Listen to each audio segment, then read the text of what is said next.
I'm Wendy Sangster. I'm with the Missouri Department of Conservation. I'm a forester. My name is Eric Mahaffey. I am one of the Scoutmasters for Troop 1050 here out of Keystone United Methodist at 74th and Broadway. We have a group of our Boy Scouts with us today. I'm Laura Ish, and I'm the Water Quality Educator for the Water Services Department, KC Water. Well, this workday is pretty impressive. It's been going on for 20 some years, and it really gets hundreds of people out in places that they normally wouldn't be. So it's and they remove honeysuckle and plant trees and do all sorts of stuff. So. This is my 6th Blue River cleanup. I believe Crystal's about the same, and all these boys do it every year. This was a stellar year, actually. We did a really good job, had fun, and got a tremendous amount of stuff out of the river. All these people are out participating in Project Blue River Rescue. Project Blue River Rescue's 28th year of cleaning up the Blue River in Kansas City is amazing, even with the cold. Wow. Boy Scouts, Cub Scouts, church groups, community groups, schools. If you just look around at the diversity of the kids, you can tell that they come from every economic and socio background there is. Well, my role here is to help plant trees. We're hoping to plant maybe 500 to 1,000 seedlings today. They're all bottomland trees that would have originally grown along the Blue River. And so this is an effort to restore some of the Blue River and make it more of an amenity than it's been over the last few years. So, and this is part of our mission as the Department of Conservation to restore fish, forest, and wildlife in the state.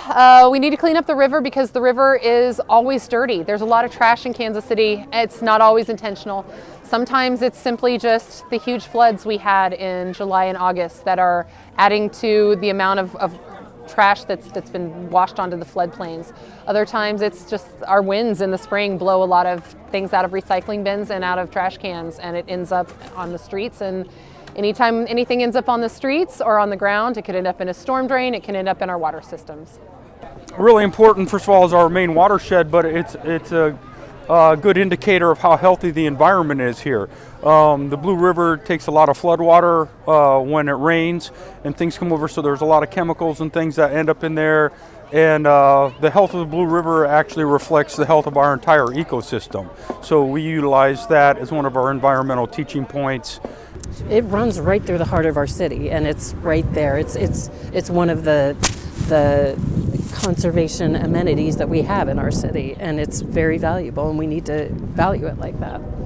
It's super important to keep rivers clean because in Kansas City, 1, we love wildlife and we love our beautiful wild lands, but 2, every single river in Kansas City leads to the Missouri River, which is our drinking water source and the drinking water source for millions of other people.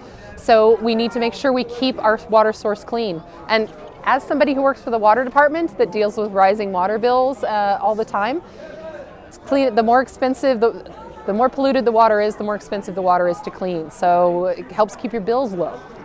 And getting people out like today, we're hoping that people come out and get down to the river and see what they have there, and then they say, hey, this is something cool that we have right here in Kansas City, and we can get out there and take care of it.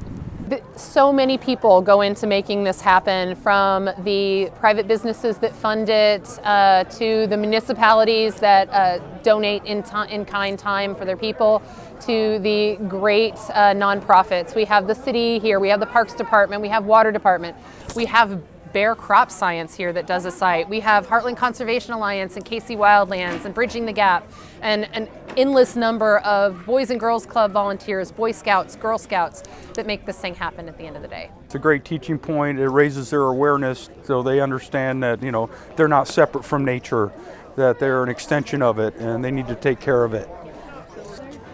I do this because I love it. I'm an environmental scientist. I was a Girl Scout when I was a kid. I love the interconnectedness of all the systems. And if our water isn't healthy, our land isn't healthy. And if our water isn't healthy, our air isn't healthy. And our wildlife isn't healthy, and our children aren't healthy. And I'm a mother of 2 kids, and I love that those kids can go walk along Indian Creek on a beautiful trail and not see trash, but see blue herons and see bald eagles and things like that. So I love our wild spaces.